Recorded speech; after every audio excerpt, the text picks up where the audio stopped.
Hi guys, and welcome back to my channel. If you're new, welcome to my channel. Today we are going to be doing a review which comes a little personal to me because this was a decision of mine to do. And actually I'm going to compare two lenses for Sony lineup, Sony E-mount. It's actually the Sony 35mm 1.8 and the Sigma 30mm 1.4. Probably you can see it better there. And actually this comes as a decision because when I got my ZV E10, I got the Sigma 30mm. It has won a bunch of prizes because actually this is a very good lens. It was actually the most accurate lens out there for all manufacturers, so it was crazy not to get it. But in the time I had thought about getting a second camera just to get a second angle and so on, and I have thought going for the Sony A7 IV. I know it's expensive, I know it's maybe unnecessary seeing the quality of the ZV-E10, but yeah, I also do photography and I wanted to get some hybrid camera, which actually this one cannot. I mean, you can do pictures, but it's not optimal for pictures. So thinking of upgrading to full frame, this was not possible because it's an APS-C lens, and that's why I started looking for comparisons between these two lenses, and I didn't find anything, if not for photography. So I am going to do this review focusing on video capabilities of these lenses. And yeah, I have done a bunch of tests, so we are going to be evaluating the optical stabilization that's built in on the 1.8, the maximum aperture, the accuracy of the image quality on different apertures and ISOs, but that's a problem with the camera, not of the lens, so we're going to be trying them on different apertures. Stay tuned and let's go for it. But before we go for the video, remember to leave a like, subscribe, ping the notification bell icon so I can keep creating more content like this. And if there's any kind of video you want me to do, just leave a comment below and I will try to do it. So one of the things that's different between these both lenses is sizing. And as you can see, one's a chunk bit smaller than the other one. Actually, if I take the sun cover off, you can see them now probably. Oh, one's quite a bit smaller than the other one. That's the Sony. Actually, that's one thing that struck me when I got this in the delivery. I got the box and I was wondering if there was even a lens inside because it was so light. Actually, it was so light that I thought there wasn't a lens inside. So yeah, actually it's very, very light. So if you're going to use it, I don't know, handheld with a gimbal and so on, this is perfect because it's very light. The difference is not so much. For example, if you go for the 16mm 1.4, which is actually the one that's mounted right now, that's a lot bigger and also a lot heavier. There's a lot more glass inside.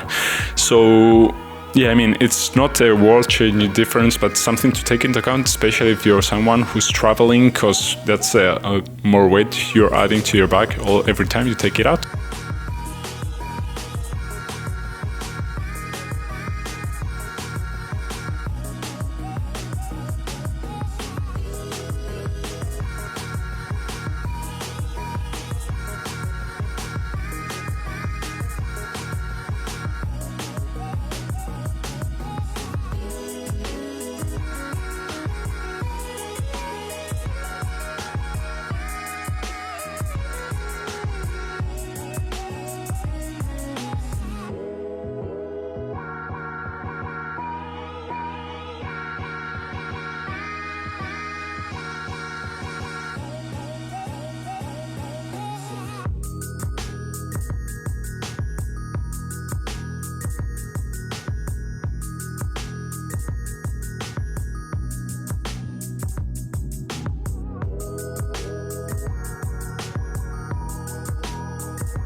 So finally, what's my conclusion for these two lenses? I'm going to be sticking to the 35 millimeters. The main decision doesn't have to do with quality, build quality, image quality, and so on. It has to do with compatibility with full frame lenses, because actually my goal was to have a set of lenses that's usable between the ZV-E10 and the A7 IV, which is actually not possible with this one. The 16mm, I'm going to decide on it because I have seen that you can crop the image and get like a 20mm 1.4, so it's still usable. But if you crop this one, you're going to 50mm, not ideal in any case. Another thing that I consider interesting is that when you are using this, if you're using this on the ZV-E10, you're getting 50mm. If you use it on the A7 IV on full frame mode, you're getting a 35mm. So it's like getting two lenses for one. And that's very interesting. It's always better to have the 50mm, but until you get it, you have something. And if you're like traveling, you can get two lenses for one. So yeah, that's something I like. Actually, what I saw from image quality is that the Sigma is a little bit sharper, but actually, you have to go pixel peeping just to see the difference. So for me, it's like going from 6K to 4K, nothing worth changing. From the image stabilization perspective, this one has image stabilization. Actually, it's like, but I didn't see any difference. like I can hear it because I don't know if you can hear it. There's something moving inside, but when I did like the vibration test, and it was actually on the table, and I was making the table tremble and move, and they were actually the same. There's no change. Focusing, both are really fast and really accurate while focusing. The Sigma does make a little bit of noise, nothing that changed for me because the microphone wasn't able to pick it. But if you're going to be shooting on a very silent environment where you need like no noise at all, then I would go for the Sony. And for the crop and the maximum aperture, yes, there's a little bit of difference between 1.4 and 1.8. As you can see, for me, it wasn't that different. So, 1.8 is more than enough for me, and I'm actually on a cropped sensor, so when I go full frame, there would be even more bokeh, and I love bokeh, but I can live with 1.8 for the difference that there is between these two lenses. I don't know, they both seemed very similar, like from image quality, from autofocusing, there's not a lot of difference, just a crop from 30 to 35. That maybe is the only thing that I'm going to miss, because 30 is like a perfect dimension, because it's not like ultra wide, but it's ultra wide enough, and the 35 loses a little bit of that angle. But yeah, the other things that I gain by switching from the one to the one are more than what you lose from the angle, in my opinion. So yeah, let me know what you think, if there's anything that I should have tested on these lenses for future lens reviews. Yeah, leave a like, subscribe, and hope you like this video.